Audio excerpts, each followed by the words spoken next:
You can't be serious, man. You cannot be serious! There's an old saying, Don, never call someone's bluff unless you know what the answer's going to be. So at the end of the first part, we go upstairs, you and I, and we've just done part one, and there's two women up there and my son. They work in Claudia, who's like a little field mouse. Do you know, did she remind you of a mouse? Field mouse, you know, they're little cute things. Not a titmouse. No, I have field mice where I live, and you catch them, and they're a little smaller than a house. Is this while you're looking at the bees? Yeah, So anyway. Don, so we go upstairs, and there's two women up there and my son, and they said, how's the podcast going? I said, oh, well, we're doing it. And they said, well, there's been some chat, and we can take criticism, Don, you and I. He said, there's been some chat. I said, I don't know where the chat is, but it's becoming boring. It's all the same. You say the same things every week. You say your shout-outs, you do all that. And I said, oh, so we had the cockiness knocked out of us, and we thought, so we'll take that on advisement. You've got to be brought down a peg or two, don't you, occasionally? Absolutely. So they said, why don't you structure what you do and indicate when you sign off that next week we're going to have a guest, and this is the guest, and we're going to canvass and cover topics, and maybe we could get the two girls or women or, yes, women, females to come down, and we could chat, because they're much younger than us, about what floats their boat and what they disagree with what we say and all that. And I said, oh, well, they've got a whole program. And I thought, this is... We're going to sit down. This is Dr. Ben Fordham-esque. I know. Thank God he comes on every fortnight. But at least you're willing to listen, which is good. You're open. Right. And we're going to have staff meetings, or what do they call them? Production meetings. You're big on production meetings. So we're going to try and not be boring or whatever. So righto. So, Donna, I reckon that the world is turning. People have just about had a gutful of this, and I know we won't get criticised for this, but I'm supporting this, so we'll probably, if the cap fits, wear it. But I was going to play, but I can't. This is going around everywhere on all the social media.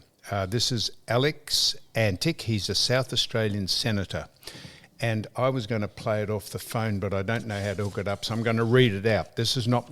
No, play it. I can't, Don. I can't. You've done it before. It doesn't matter. The words are the same. But this is him saying this. I hope you can deliver it in the same fashion as what he delivered it. I thought he was very, very, very, very good. All I'm going to do... Don't bugger it up. This is verbatim what he said, so this is not plagiarised. This is Alec Antic as what he said in Parliament.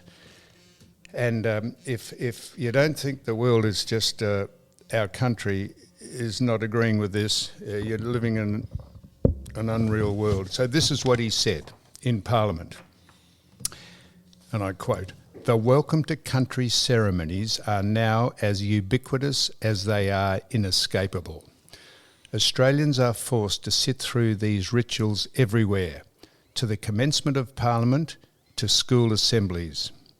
They're now more common than singing the national anthem, and far from being an ancient practice, these rituals began to be used by progressive activists in the early 2000s. The practice suggests that Australians whose families have lived in this country for generations, possibly since settlement, are not welcome. The welcome to country, listen to this, the welcome to country is nothing more than something wealthy city people love to do. I'll just read that again. The welcome to country is nothing more than something wealthy city people love to do to make them feel good. Wow. All Australians have the right to call this country home. But the activists and the bureaucratic classes want division, as it perpetuates their victimhood mindset, which they are and use to manipulate people. And by the way, when is reconciliation actually going to be achieved? What does it look like practically? Will it be achieved when we get a treaty? Will it be achieved when Australians are paying some sort of rent tax? Or perhaps when there is a new Indigenous nation that will further divide Australians? The answer is that activists will never be happy, and we all know it, because their bitterness and resentment are their bread and butter. So next time when you're asked to participate in one of these ceremonies, despite what they say, refusing doesn't make you a racist. So here's my motto to the grievance industry. Thanks for the virtue theatre, but like most Australians, I'm sick and tired of being welcomed to my own country. Now that's Alex Antic. Now you would have got that, I should imagine, and this is what irritates me. That is not reported in the print media or whatever else. It's on YouTube. And why have you got to go researching for this information on YouTube? And also, I don't know if you saw what else Alec did, but he was part of the Senate Legal and Constitutional Affairs Legislation Committee. It is on YouTube too. And he was asking the question about the voice, which I certainly don't understand, and I'm really interested in getting some information about it. And he was asking who qualifies to be Indigenous. Well, yes. And the they, government... Now, hang on, let me finish. And I think they were from the two people from the, I stand to be corrected, from the Attorney General's Department. They're the bureaucrats. And I'm sure it was a Labor minister. He had grey hair and a beard, short crop beard. I don't know who he is. The government spokesman said that is bordering on being racist, even asking the question, which is where this heads. Well, when he got, and Alex, to his credit, I don't know whether he's a lawyer but he's very articulate and he's a very clear thinker, and he keeps asking the question which he cannot get answers for. And when they became frustrated, especially this minister, he played the racist card. Yes, he said this is bordering on racism. Right. So, I mean, this is ridiculous. So, Don, of course it is, and this is what they. If you listen to that thing again, it says that this is the grievance industry to intimidate. Their bread and butter is to have a grievance, and the pertinent part of that statement to me was, it is nothing more than wealthy city people doing this to make themselves feel good. And if you want to take that to the next logical extension, this is the AFL. This is the pompous, arrogant people. It's not only the AFL, it's everybody. Don, we keep saying that the AFL keep pushing this nonsense about Indigenous and the cringeworthy nonsense at the grand final when there were 3 references to Welcome to Country, welcoming Happy Jack, some other singing of an Aboriginal song. They are wealthy people, pompous, arrogant aristocracy wanting to make themselves feel good, pushing back. And this woman said, once again, it is not the right of any organisation to delegate supposed view of its members. The problem is now in all areas of society in which all sorts of businesses, sporting clubs and other organisations presuppose a view on behalf of its members. That is the AFL, and if they stop going on with the bullshit and trying to divide people, and the next time you go to a function where they read out Welcome to Country, you want to push back on it and say, how about we all say thanks for being on this great country, thanks for being here, and how about the people who are here first say thanks for developing it into what it was and giving us an opportunity to be successful like all of the AFL players who are Indigenous become successful because they get a very good income by playing a sport that they're very good at, and they are very good at it. And how about we stop the whinging and whining about our lot in life? Your skin colour doesn't decide whether you've suffered trauma or grievance or have had a rough life or overcome stuff. Everyone knows that, but they just push it because it is their bread and butter. And their welcome to country is an absolute crock of nonsense, and it's been perpetrated since the early 2000s by activists. And that man is a star for saying that, because so then we get on to the ridiculous notion, Don, that there are more than two genders, male and female. And you and I, Don, we're old enough to say, if you want to be and class yourself at whatever you want to be, if you want to say you're a woman when you're actually a biological male, that's fine. But please don't insult us by saying that you're a birthing parent, males can have their periods, males can give birth because they can't. And as Dave Chappelle, the man who got cancelled on Netflix, but because he was so popular he's now allowed to perform, he said, it just is absolute ridiculous nonsense that every person on this planet came out between a woman's legs. That means no man can give birth to people. It's women that give birth to people.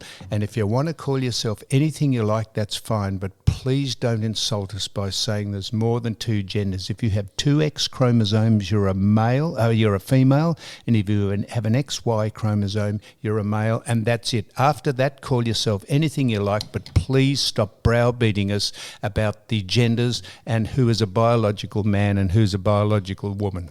Now, while you're on that tack, YouTube, when I was flicking about Alec Antic, I came across Pauline Hanson, who spoke, and it was only last week, International Women's Day. And Yes. in Parliament, she's a senator for one. What is she? One Nation or I think One Nation. Okay. And she acknowledged men. There are more men suicide. Did you know this? There are more men that suicide. There are more men in prison.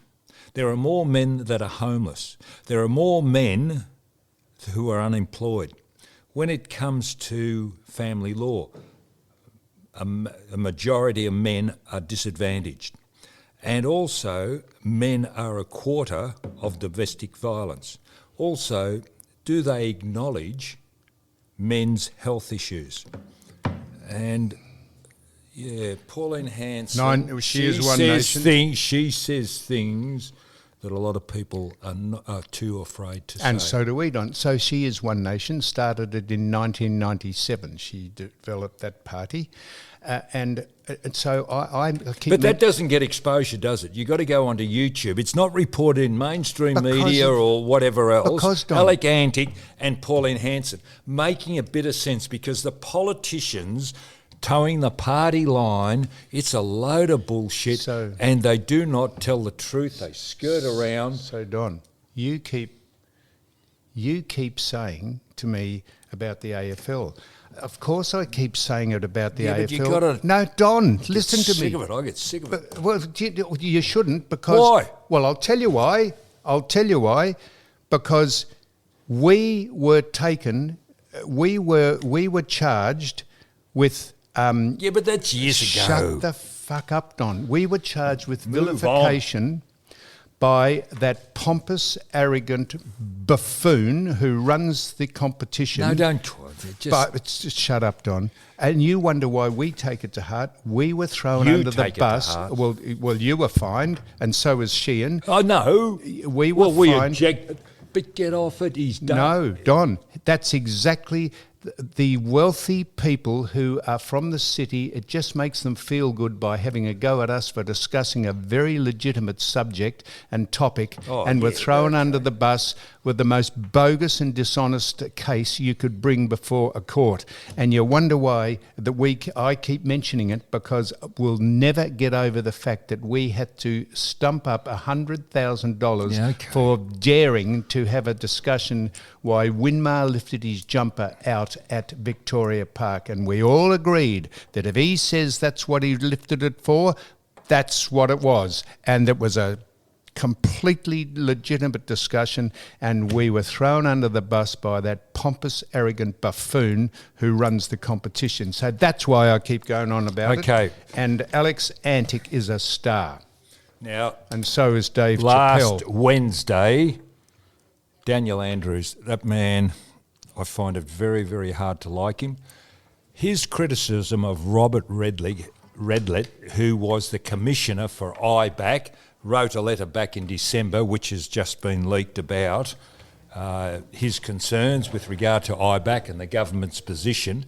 How Dan Andrews dismissed him was just so rude. That man leaves a lot to be desired as far as a leader is concerned. His manner is obnoxious. Yeah, arrogant, pompous buffoons. Oh, and he can. Why has he got the right to be so arrogant and rude?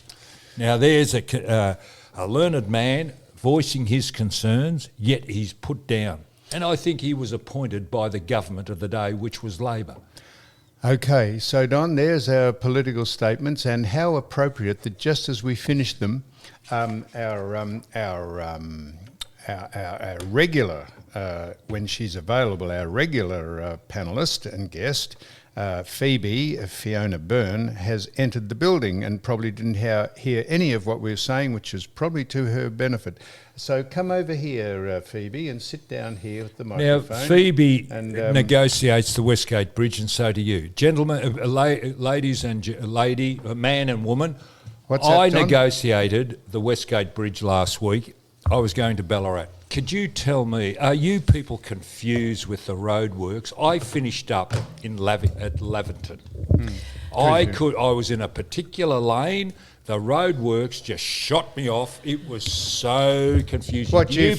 Shut up. Do you people have the same problem as I do? Because you are regular travellers over that bridge. What you failed to do, Don, is read the signs. I read the signs, and no one else gets confused. No, Sam, hello.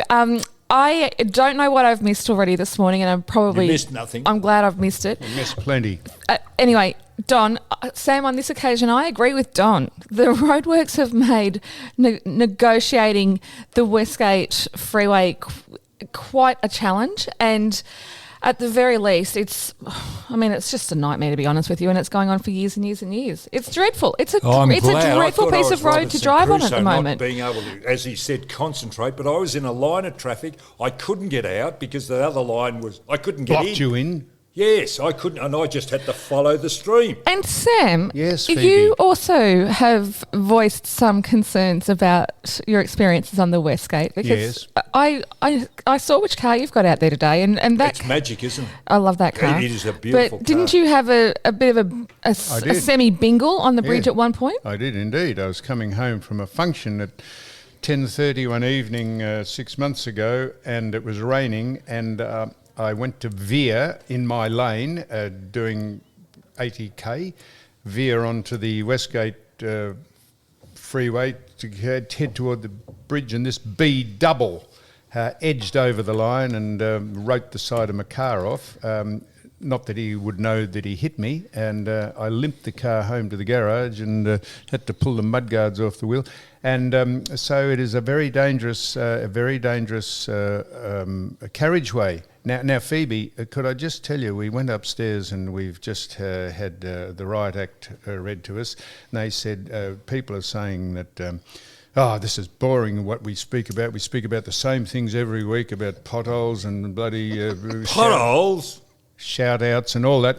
And we've taken this on advisement, Phoebe, so it's very, very enlightening that you come along. Do you think that we're getting boring and people, what do you think? What should we do? Should we get more women and ask opinions about things, or should we just speak about what we think? I don't think either of you are boring, and... Good on you, Phoebe. No, I don't. I wouldn't come in here if I thought you were boring. No, but you're a pacifist. You don't upset anybody. You sit on the fence. You do not tell the truth. Oh, please. You're wondering where your next story is coming from. That's why you don't like upsetting people. No, Don. She does. Don, don't tell me she doesn't tell the truth. She will say it as she is. She doesn't care about criticism. This is what Nixon said about her. Nixon?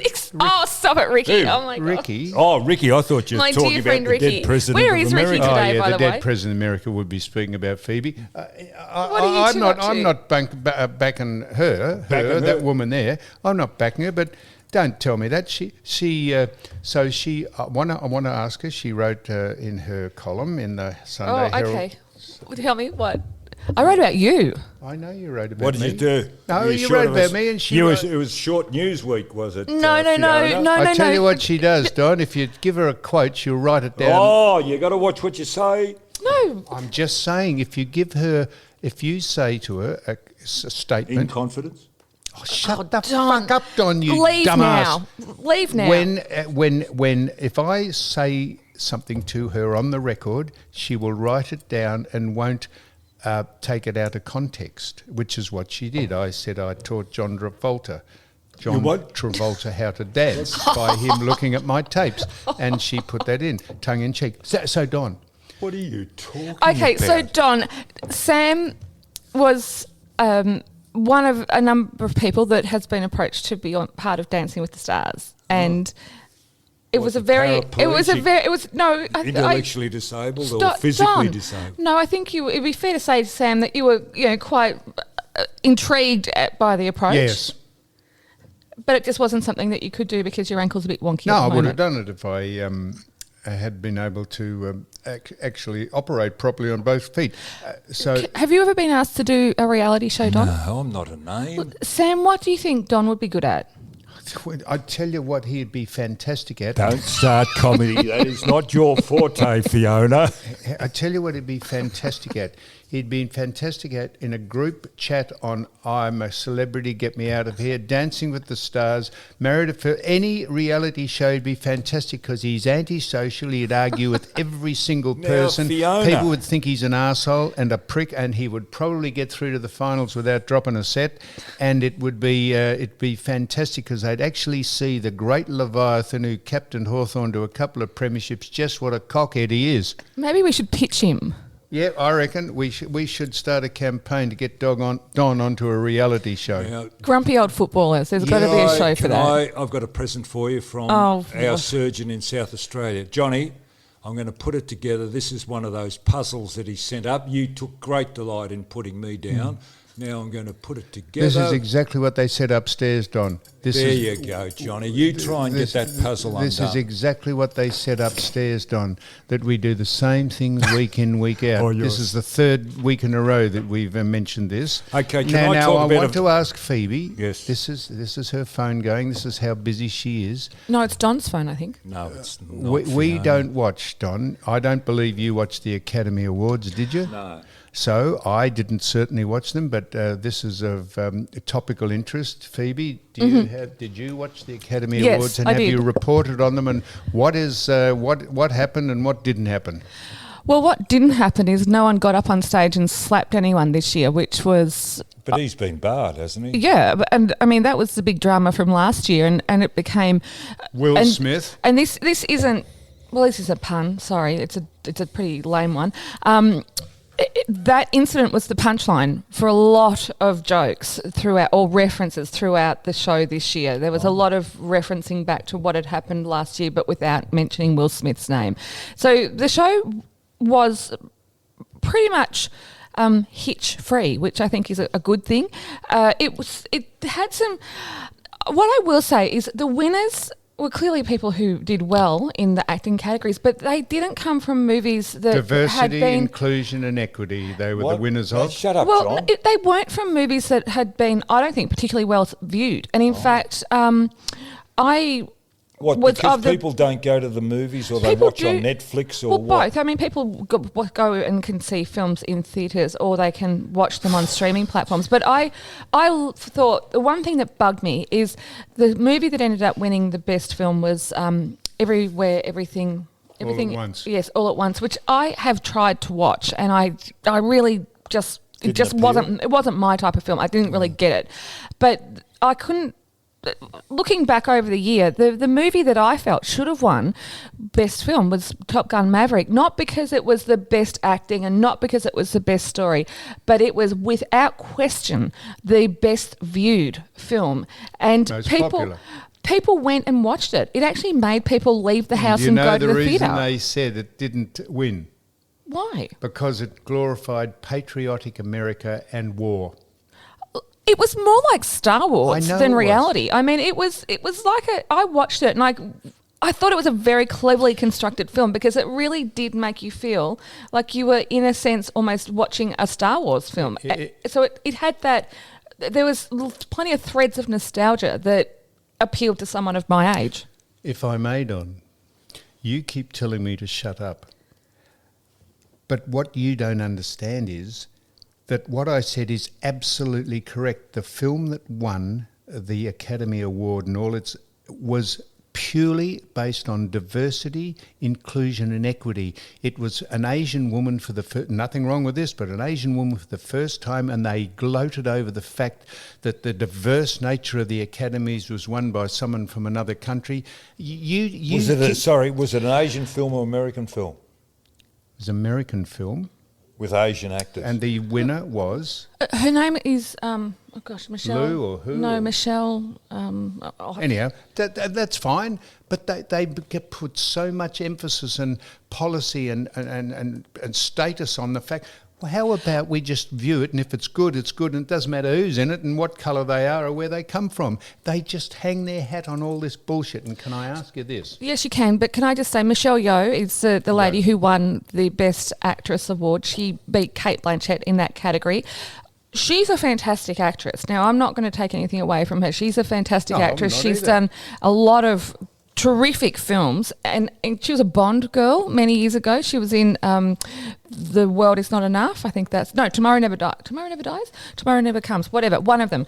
She was terrific. She's a terrific, and she's married to Jean Todt, the former head of Ferrari, Formula One racing team. So I agree with everything you said. So why make a song and dance about who she is and where she comes from? It's just this crap they carry on with. Sam, stop that. You know that in news is always looking for the new. Part of news is the new. And the new angle was, it was the first time that someone from an Asian background has won that category. It was a very emotional moment. As a viewer at home, seeing that big outpouring of emotion was good. That's what award ceremonies need. So that's what television needs. Answer me this. In this day and age of everyone being the same and the sexes all coming together and gender equality and all that, how about the trove of scantily clad women coming on with almost wearing a couple of band-aids and a cork, half of them? They were just almost undressed, they were. Whereabouts? On the red carpet and arriving, nothing more than preening like peacocks. Where is the hypocrisy about not exploiting your looks and your aesthetic appeal and not shaming everyone else who doesn't look like you? You're being a grump. Honestly, I know what point you're making. I love it, Phoebe. Like the grid girls so the women Grand were Prix. scantily dressed. Absolutely. Well, is that right, Fiona? Well, they were dressed in evening wear. No, hang on. You can dress in evening. No one turned up at the red carpet or the champagne-coloured carpet, as it was, for the Academy Awards wearing a bikini. They were wearing various forms of see-through? Not really. Translucent. Sheer. Translucent. You could see half of them. You could nearly see their groins and their breasts, and which I love. But people push back on all that nonsense, except at the academies. They say anything goes, but outside I that, think nothing red carpets goes. in general. That's it's designed for people to preen and to pose and to show themselves off and to be decorative, and that's the hypocrisy of it. It should not be lost on people. It's like the newspapers. They say, they're pushing back on fat shaming and aesthetic appeal, but yet they keep putting page 3 women in on the beach on a hot day in brief bikinis. Sam, you're sounding very old this morning. No, on the contrary, I love it. But I'm just talking about the hypocrisy of it. So I went to Melbourne Fashion Festival last week. You would have loved it, Don. Now why weren't you there? Did I see something? Let her finish. With NGV, is that part of it? Because there was a chap that died. He did some magical stuff. I'm not sure what you're talking about, but exactly. It was terrific, and you would have loved it, Don. Why didn't you ask me? Oh, because I forgot. Oh, and geez, you would have said no anyway, and I couldn't. I would have gone to a fashion thing. Was it male or female? Would you? Yes. If it was, what was it? Male. Do you want to come to one tonight? Oh, no, because I've there you got go. something else. Oh, no, don't. I've got something else I'm waiting on. Otherwise, I would. What's on tonight? There's two functions tonight. There is a jewellery, an accessory label that's doing a That's showing. you, Don. What, jewellery? You would Yeah, love it. that's Look you. at you. You're What? covered in Yeah, jewels. but you can't. I'd rather see what they're wearing. You've got got two more- rings on, a bangle, you've got a bright necklace. coloured watch, you've got a necklace, you've got That's not a trinkets. watch. That's a bangle. Oh, it's a bangle. It's not a watch. Race bracelet. You are actually wearing more jewellery than Sam and I combined. You are. Well, you're wearing nothing.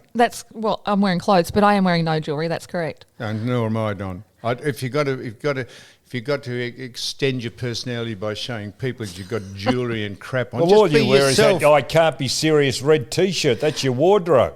That's my wardrobe for podcast day. It is, Don. Yes, because these are available from michaelchristianmenswear.com. Oh my God, for the very, very small. Now, premium can I rate. ask you to something relevant because I live in the country. Now, COVID, is it on the increase? And I've talked to a couple of people who think it is. And what I've investigated was they believe it's going to peak in April. Is that right? And a friend of mine had COVID last weekend, got the testing from the chemist, and it took 3 days to show up. Now, they were feeling sick on the Friday, didn't show until the Friday. Now, that's on the test. There are no more facilities around as there were through COVID. What do they call those more... Rat tests? No, No, the rat COVID test is- testing sites, is that what you're talking Yeah, about? the COVID Yes. testing. So there's none of those around anymore. Is You that just right? worked out that it Shut was up, a Johnny. raw- I'm talking to Fiona. She's sensible. Well, to answer your question, so I was sitting in traffic on the Westgate Bridge. Sorry to be a bore about the Westgate, but Neil Mitchell was talking about this topic this morning on 3AW, and he was saying that he had anecdotally heard from his contacts that there was a new COVID wave that that's what I heard was last night. that appears to be starting, and so I think I think everybody. So they can... So do you think I live in, Look, as I say, in the country? You're city dwellers. Is it COVID not being reported as it was? And It's being reported differently. I mean, we used to 12 months ago we would have been doing a daily, and not just I work for obviously a newspaper, but most media outlets were doing a daily update on numbers, and that isn't the case anymore. But there are. It feels it's more like sort of a monthly reporting that we get now. So do you think there's going to be a spike, as this person said to me last night, who was a doctor?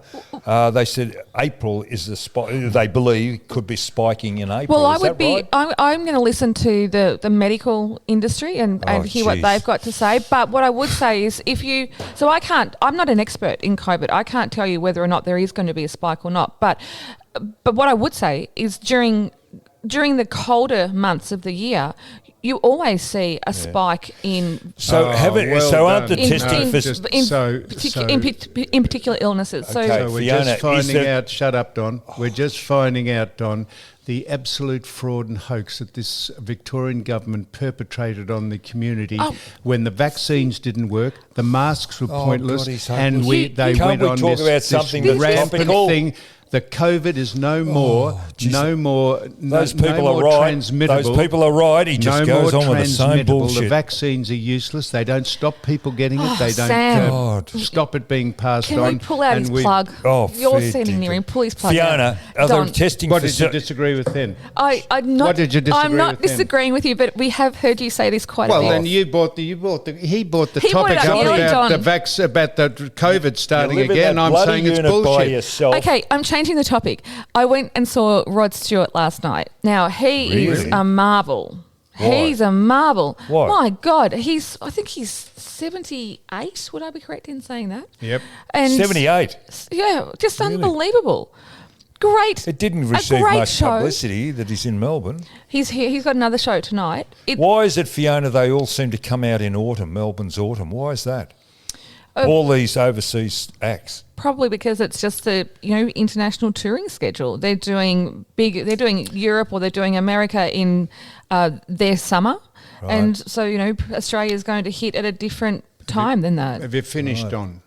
But We've I got- just want No, to I'm talking say to Rod Fiona. Stewart was No, fantastic. you're not going to talk to anyone in a minute because we've got our guest in. So get on with what you're going to speak to her about Now- and hurry up. You've got 5 minutes. He's a rude prick. Go on. Now, the Darling River. I have nothing to say. The Darling River. You imbecile. The Darling River. How many Did I times mention have you another brought one? the Darling River Shush. up? Bailey Smith. What? Who's Bailey Smith? Do you know who Bailey Smith is? The Western Bulldogs footballer? Oh, what about Okay, him, what Don? about him? Come on. Well, he's kind of made a change to his life, as it seems to be the Herald Sun is running these things. It's a cathartic experience for What's a he lot done? of footballers. Jordan De Go is in there at the moment. What's he done? Well, he's Bailey reformed. Smith. He's realised the From what? error of his ways about sniffing coke or whatever Yes. they do, and how it just amazes me Rehab the himself. mentality of these league footballers. They're top athletes in their profession. I do not understand how they can deviate or put their bodies through what they're doing away from the game. If they're professional athletes, their body should be sacrosanct. What a tremendous segue, Don, because our next guest can speak not ad nauseum. He can What about speak, drugs? He can speak about what you put in your body and why and what's good for your body. What about Because we've concussion? had him on before, and we're going to close this off now and introduce him. And we have one specific thing we want to ask him, but he can cover a whole lot of topics. We've had him on before and had tremendous reaction to him. So when we come back... Why come back? Why don't we just go straight into it? Because, Don, we You're like to controlling have a segment where we have an interview and we don't want to run it into all the other crap you've been speaking about so that it dissuades laugh, you're people from encouraging listening it. to him, because he said, why would you put me on the back of the shit that you've been speaking? Give me a forum on my own.